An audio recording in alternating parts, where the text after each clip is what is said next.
Halo teman-teman, selamat datang di channel #dev. Ini adalah video pertama dan di sini saya akan membuat aplikasi CRUD dengan MySQL dan Nuxt.js. Dan Nuxt.js yang akan dipakai adalah versi 3. Oke, langsung saja kita mulai untuk membuat projectnya. Kita buat ke folder Nuxt3 blog. Kita tunggu prosesnya sampai selesai. Oke, sudah selesai. Kita masuk ke dalam foldernya.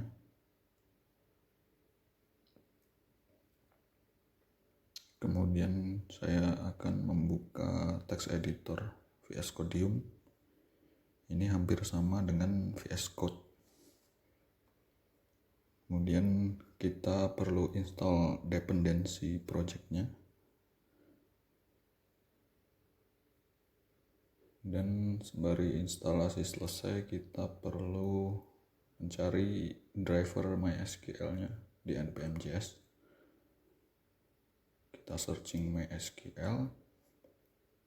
Oke, ada MySQL2 yang maintain-nya lebih baru dibandingkan yang MySQL. Sudah 3 tahun tidak di maintain.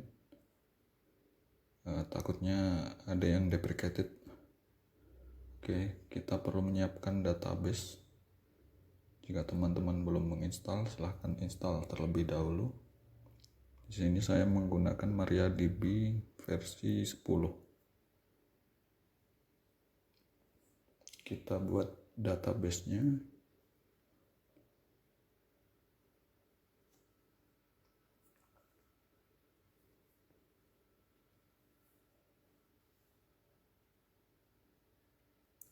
Oke, sudah tercreate.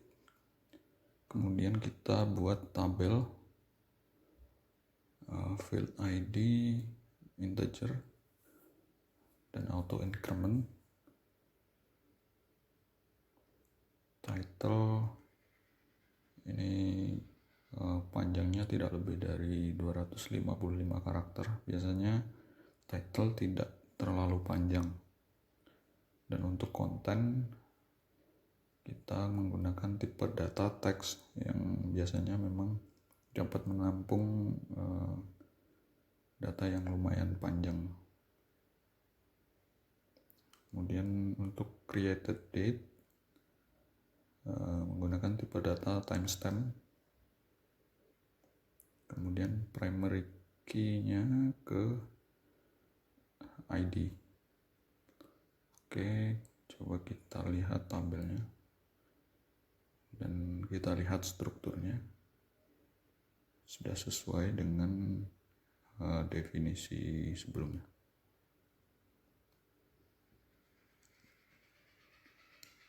Kemudian kita install MySQL-nya.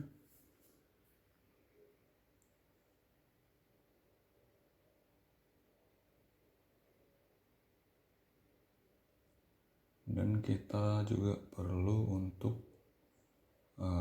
library untuk styling CSS. Saya akan gunakan Tailwind.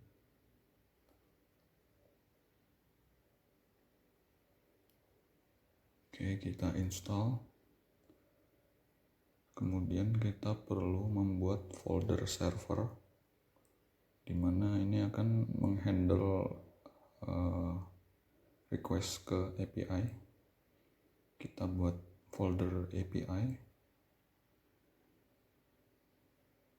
Folder API nantinya digunakan untuk membuat routing aplikasi. Oke.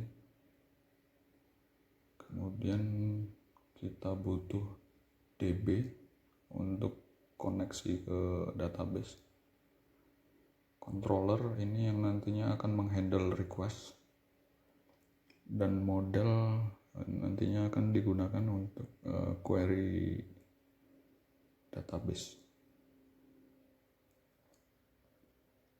Kita lihat dokumentasi MySQL-nya.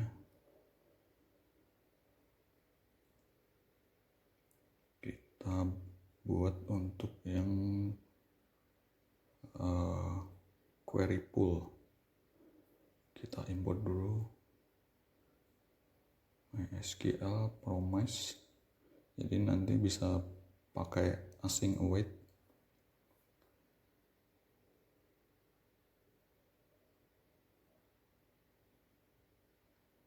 Kemudian konfigurasi database-nya bisa disesuaikan, host, user, database-nya sesuaikan dengan yang sudah dibuat. Dan kemudian password, jika teman-teman menginstal MySQL-nya tanpa password itu bisa di skip. Oke, kita buat function.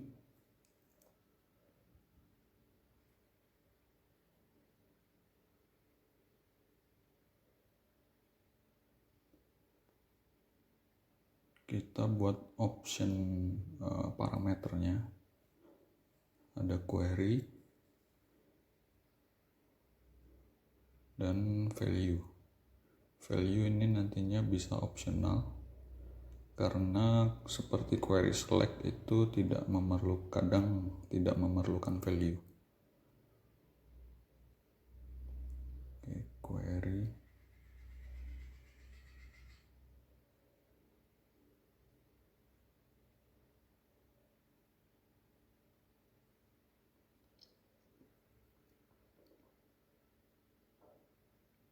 Oke, kita simpan. Selanjutnya kita buat model.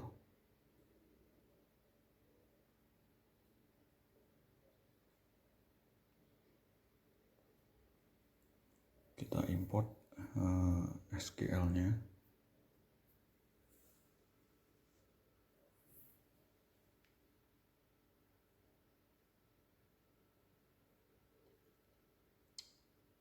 Kita buat function untuk membaca semua data di tabel blok. Kita perlu tipe data yang menyesuaikan dengan tabel yang ada di database. ID yang didefinisikan di tabel database adalah integer, jadi di TypeScript-nya kita menggunakan number dan yang lain menggunakan string. Oke, kita membutuhkan query select.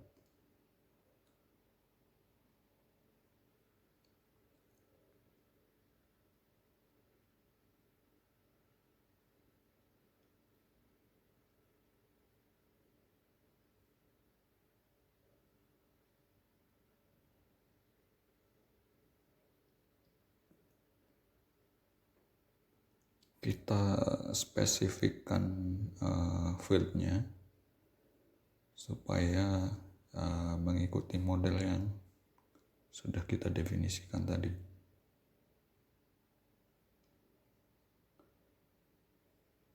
Oke, karena hasilnya array, jadi bisa didefinisikan blok model diikuti di akhir statementnya ada kurung siku buka dan tutup. Kemudian untuk insert data, kita hanya perlu insert ke field title dan content. Jadi bisa menggunakan pick nama tipe data dan fieldnya.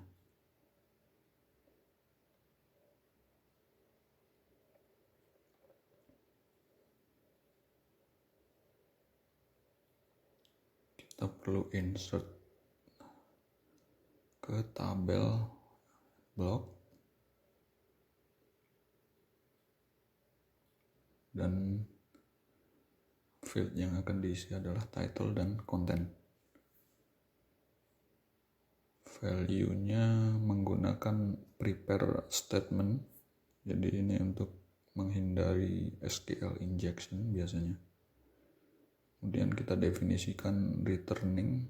Jadi nantinya ketika insertnya selesai akan mengembalikan nilai dari data yang sudah diinsert, satu row data yang sudah diinsert ke database.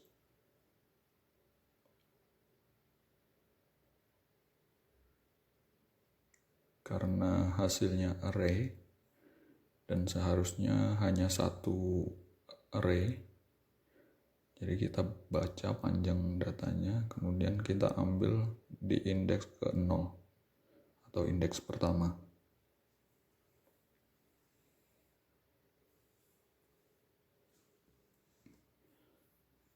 Kemudian kita butuh untuk query detail atau get one, dan perlu parameter ID.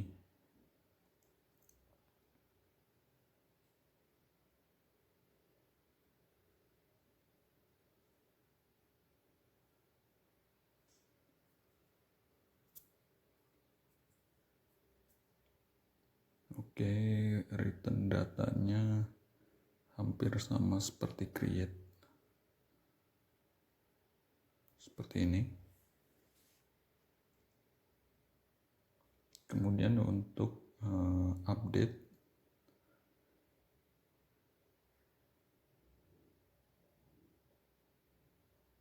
di update itu tidak ada function untuk returning seperti create, jadi perlu dihapus. Yang perlu kita update hanya title dan content, dan berdasarkan ID. Kita tambahkan parameter ID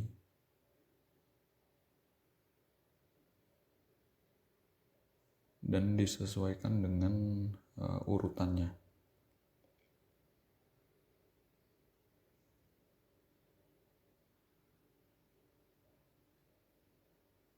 Jadi ketika setelah selesai update, kita akan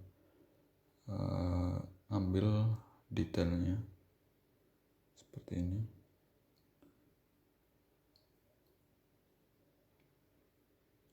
Dan untuk menghapus data atau delete,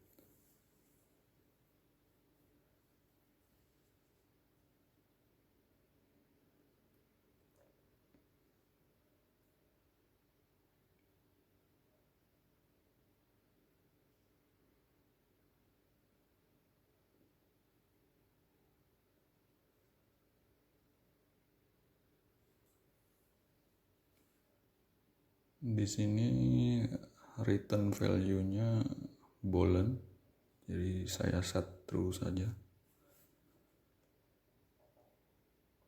karena data yang sudah dihapus seharusnya tidak perlu ditampilkan. Oke, kita buat controller untuk menghandle request yang dikirim dari front end. Kita butuh kelas event dari H3 gitu. Dan untuk mengambil semua data yang ada di tabel log.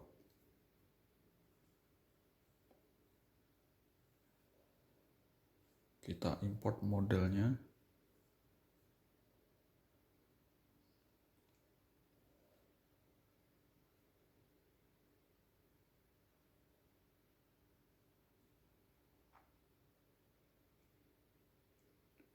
Di sini saya gunakan try catch karena kemungkinan ada error. Saya tidak tahu juga. Tapi kita buat saja untuk menghandle errornya. Oke. Kemudian kita panggil function untuk get all data.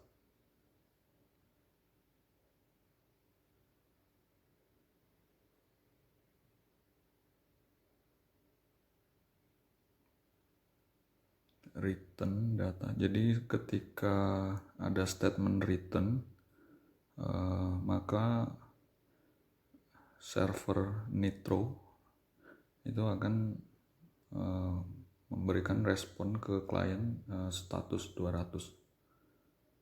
Oke, lanjut. Untuk insert, kita perlu mengambil form data dengan function read body yang sudah di-provide oleh H3, dan kita assign datanya, title dan content.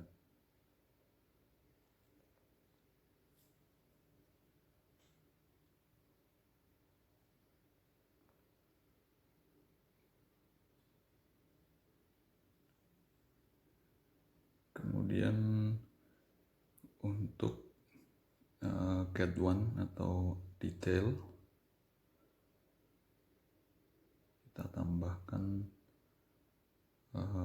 parameter ID dari request parameter.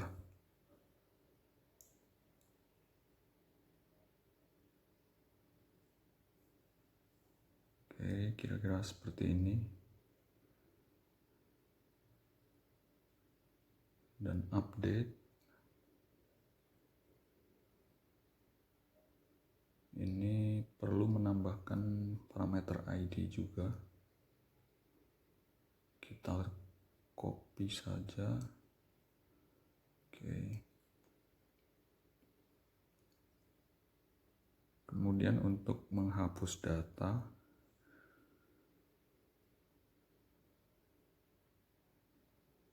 hanya perlu merubah nama function, remove. Oke, kira-kira seperti ini. Kita lanjut untuk membuat routing. Routing ini bisa memakai file system atau bisa menggunakan file dengan seperti ini kira-kira. Jadi semua file atau folder nanti akan otomatis dibaca oleh server Nitro dan akan dibuat routing. Kita import controllernya.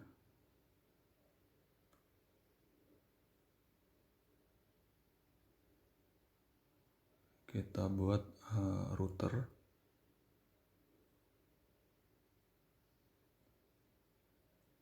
Nah, kita buat routing dengan spesifik path block. Event handlernya disesuaikan untuk yang get all. Kita copy dulu. Oke, kita tinggal ubah nama method dan nama functionnya untuk yang create atau insert. Kemudian untuk yang detail, karena perlu parameter ID, jadi perlu ditambahkan seperti ini. Dan untuk update, kita ubah metodenya menjadi put.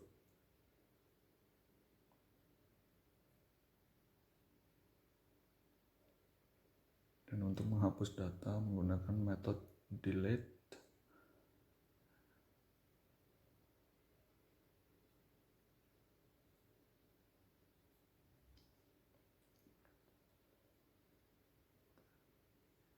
Kita export. Use base ini nanti harus diawali dengan prefix path-nya. Jadi ketika diawali /API berarti nanti prefix-nya API. Oke, kita coba running aplikasinya.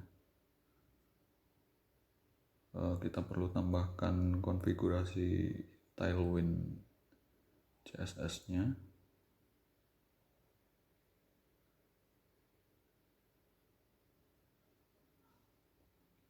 Oke, kita coba running.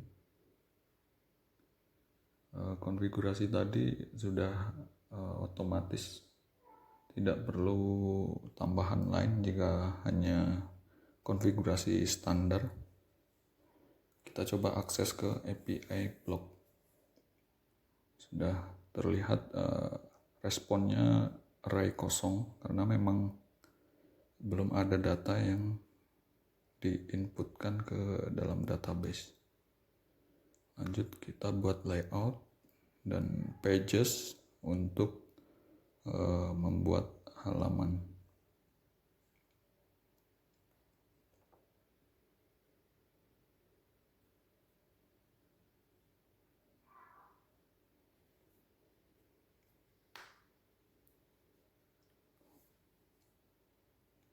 Kita buat default .view.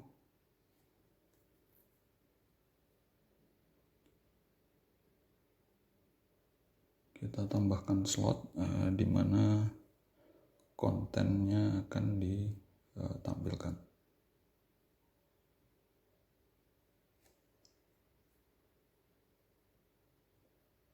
Kita buat homepage-nya.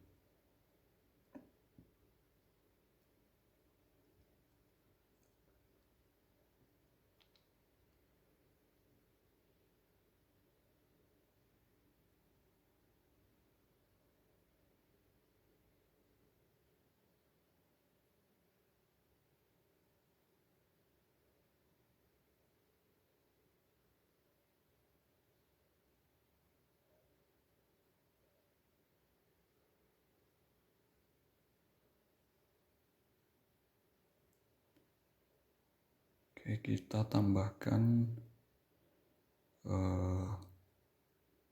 title di address bar dengan menggunakan function useHead. Kita coba akses, kira-kira seperti ini.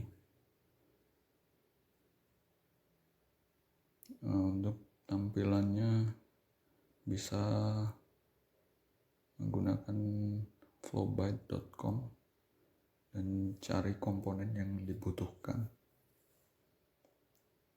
Karena saya membuat button, jadi saya perlu tambahkan button di sini untuk redirect ke halaman blog.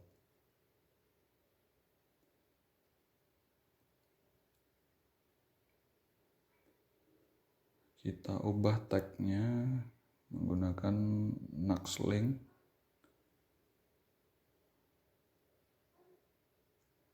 Dan kita hapus kelas yang tidak diperlukan seperti yang ada prefix dark. Karena untuk prefix dark biasanya digunakan ketika diperlukan tema gelap.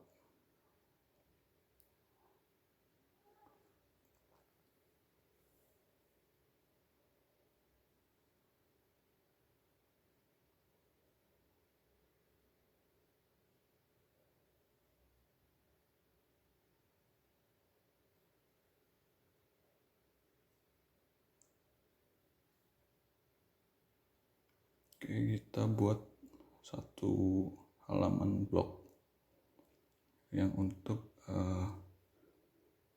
listing semua data.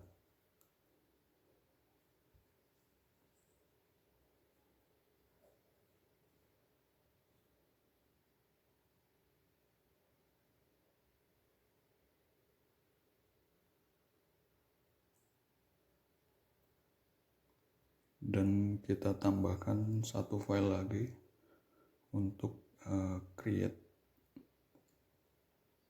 atau yang nantinya untuk insert data.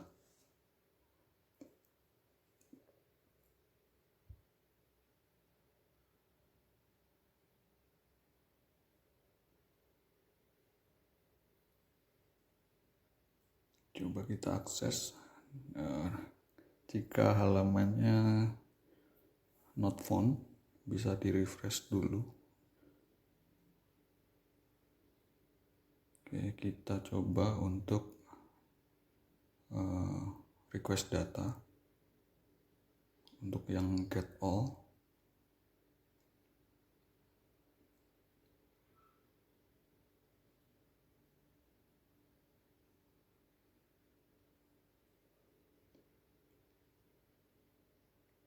kita bisa memakai function $fetch. Jadi ini adalah function yang sudah di-provide oleh Next.js dan kita tinggal pakai saja. Dan ini saya akan panggil ketika cycle mounted. Kita coba refresh. Lihat, sudah dapat respon. Kita import blok modelnya.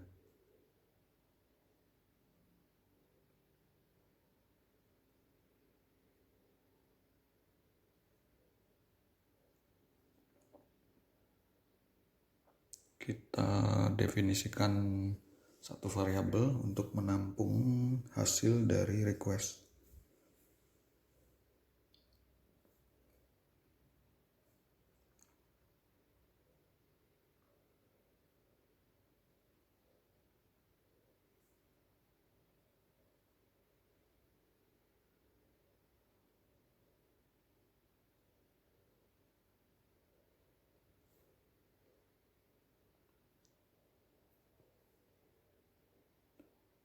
Oke, kita perlu membuat perulangan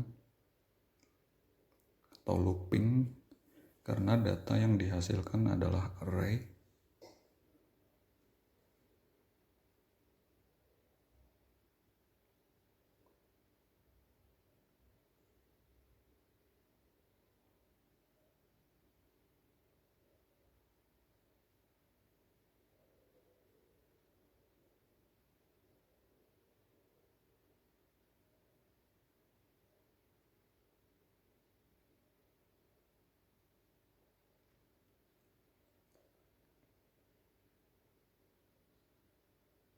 Kita akan tampilkan title-nya.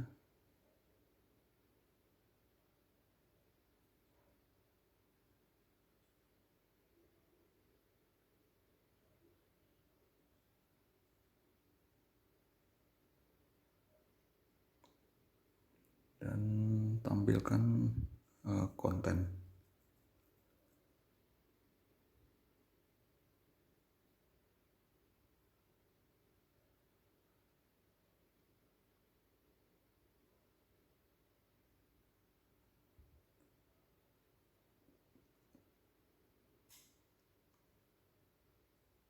Kemudian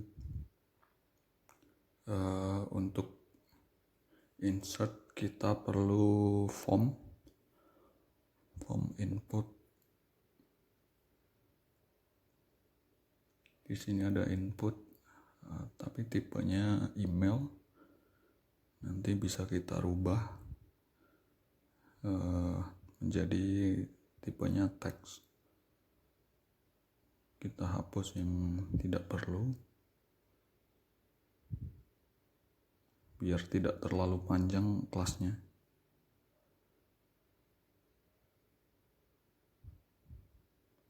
Kita ubah labelnya.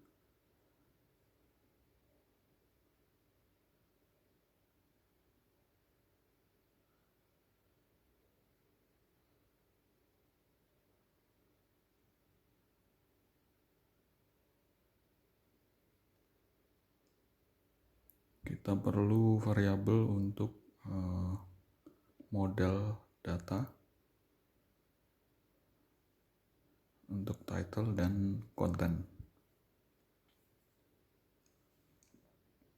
Kita assign modelnya, form title.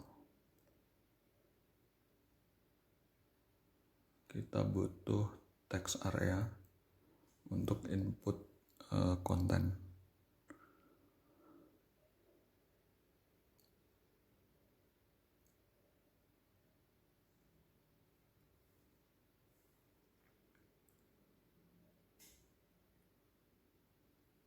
kita ubah labelnya.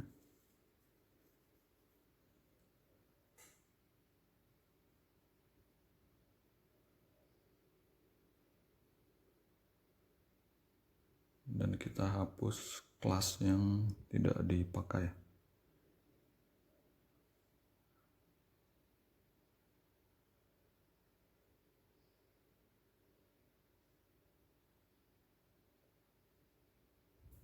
Kita tambahkan model.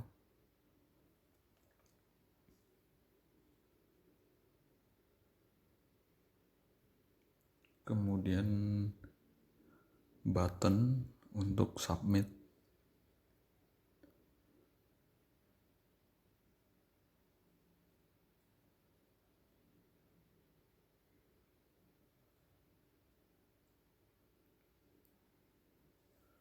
Kita perlu ubah tagnya menjadi button dan tambahkan event listener click.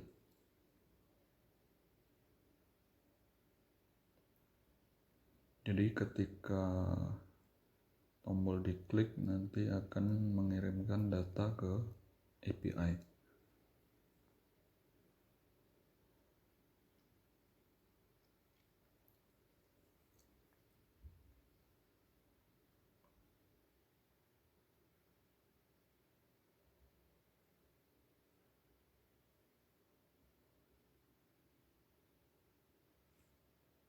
Kemudian kita panggil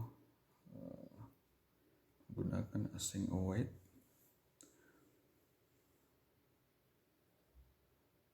Fetch API/block, metodenya post,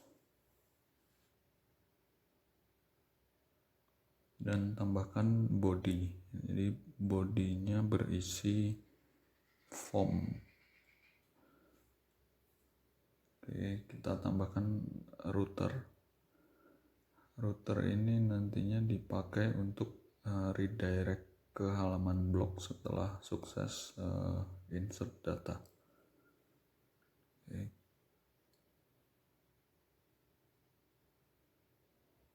Kita ubah warnanya terlebih dulu untuk yang tombol back.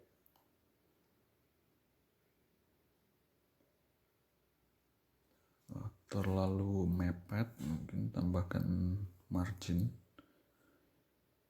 Oke, sudah. Kita coba post data.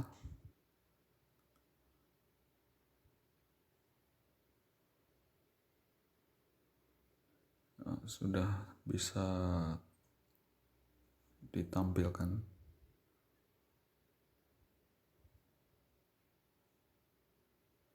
Kita copy dan kita buat satu file untuk update.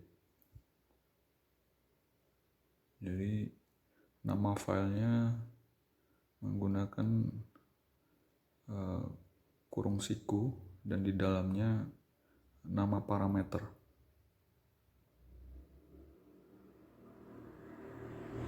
Jadi nanti nama parameternya akan Jadi nanti parameternya akan dikirimkan ketika melakukan request. Kita tambahkan parameternya.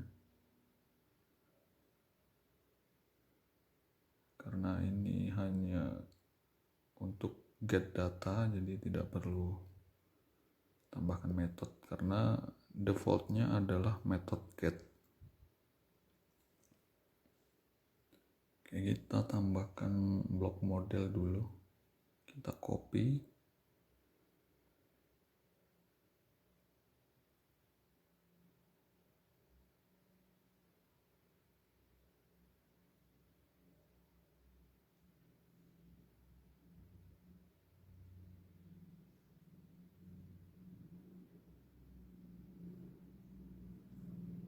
Oke, hasilnya bisa kita assign ke form,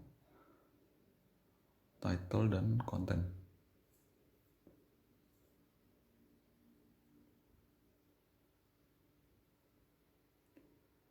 Kita akan panggil fetch data ketika cycle mounted.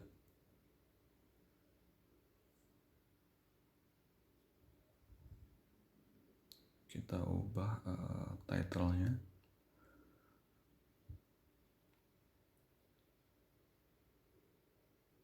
Kita copy button untuk redirect ke halaman edit.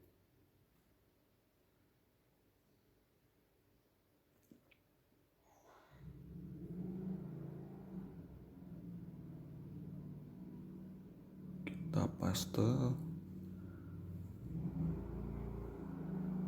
kita ubah warnanya,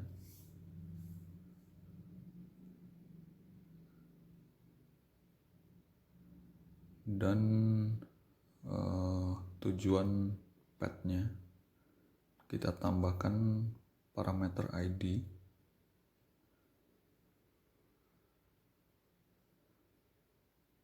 Oke, kita edit, klik. Nah, datanya sudah tertampil di form. Coba kita submit. Ada yang salah dengan metodenya dan path-nya. Jadi tadi masih menggunakan action untuk insert. Kita ubah. Ini harusnya menyesuaikan dengan routing yang ini. Oke, kita edit lagi.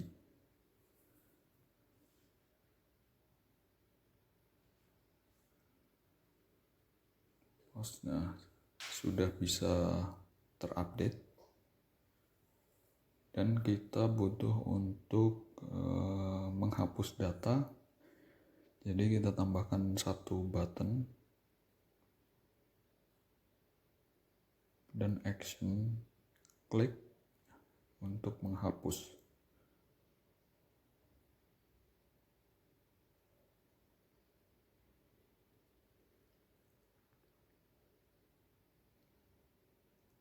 Kita ubah warnanya.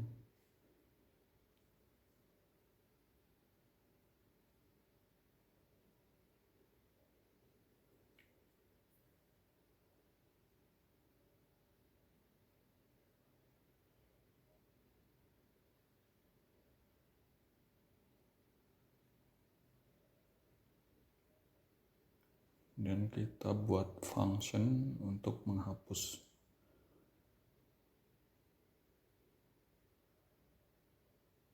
Dengan parameter ID.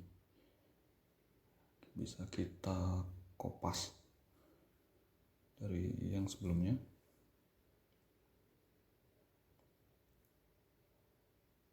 Dan ketika selesai menghapus, kita refresh data dengan memanggil fetch data. Kita tambahkan ID-nya dan metode delete. Seperti itu. Kita coba. Sudah terhapus.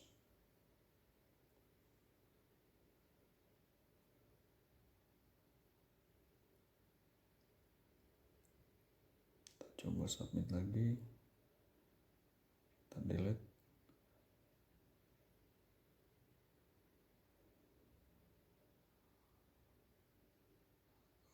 Sepertinya ada yang kurang, yaitu labelnya masih edit. Oke, kita ubah lagi. Kita tambahkan data.